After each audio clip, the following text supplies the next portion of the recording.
I'm at a dairy farm in Rotterdam, the Netherlands. The farm produces their own milk and cheese. But what's really interesting is that this is a farm not only in the city, but one that also floats.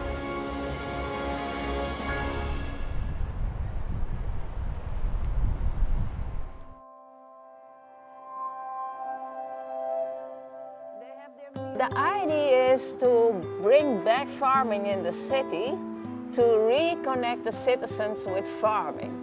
Because we are completely lost from what we eat.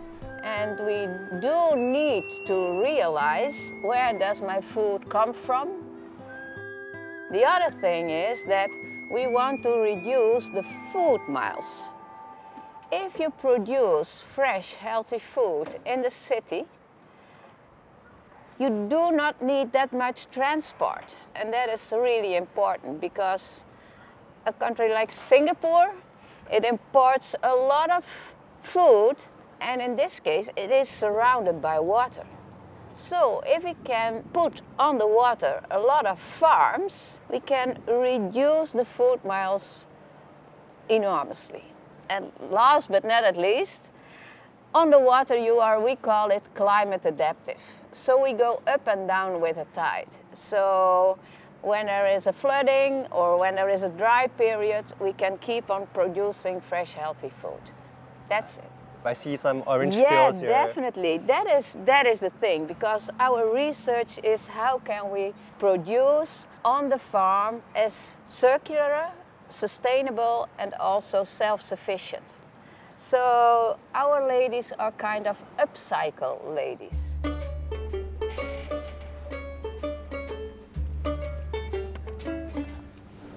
There is a bakery on the other side. They bring every day the leftovers from the bread.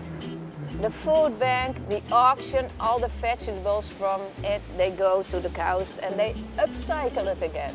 Kind of like doing the holy grail of sustainable farming in the city. Yeah. Oh, gosh, I love it. It's not easy, but we do it, and step by step we do it better and better. So for example, we collect rainwater on the roof and we purify it down under in the basement and we reuse it on the farm. Minker, how much of your floating farm concept is related to adapting to the climate? Actually, it's the base. Because this idea started in New York City when Manhattan was flooded due to Hurricane Sandy. And due to the flooding, there was no fresh food on the shelves in the shops. Why? Because food in the city, it depends on transport. Due to the flooding, there was no transport. And then the idea came up, if we make a floating farm, which is climate adaptive, we can keep on producing fresh, healthy food. So we have to deal with sea level rise and subsidence of the earth.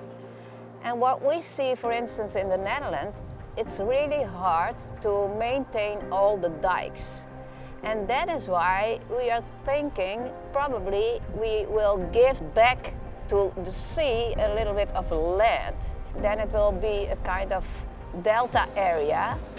Floating farms would be a great idea. Here you see our floating solar panels. Yeah. And wow. They provide energy, of course. And we also now do an experiment with a floating windmill. It's a tulip windmill. It's a project we do together with the university. And in this way we see how we can combine both two sources. So you're still thinking of other ways to generate energy? Yeah. And here you can see that the tide difference. We go up and down with the tide. So we are also thinking about how can we get energy from this tide difference. But yeah, we are only here yet for almost 5 years, so we cannot do everything at the same time, probably in the future. So now we go to the cheese storage. I'm proud on this Oh one. my god. You know what this reminds me of? Like this Willy Wonka's chocolate factory. Fresh basil cheese. It's kind of like a fantasy. The Indian spice cheese. Everything seems almost imaginary. This is the cumin. Cumin. Yes, Oh, but everything is real. Sambal. Sambal. Yeah. That's a Singapore thing, man. It's very good when you have a drink. Ooh. Yeah. So I'm basically a human milk carriage, ferrying up the milk to the van. Fingers crossed, no milk gets lost in the sea. Ah.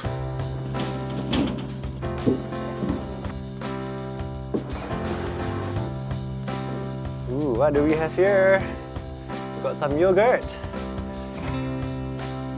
We've got some floating farm milk. Okay, no milk was harmed or lost in the water. So we're good. Going out to the shops. Perfect. Thank Well you. done.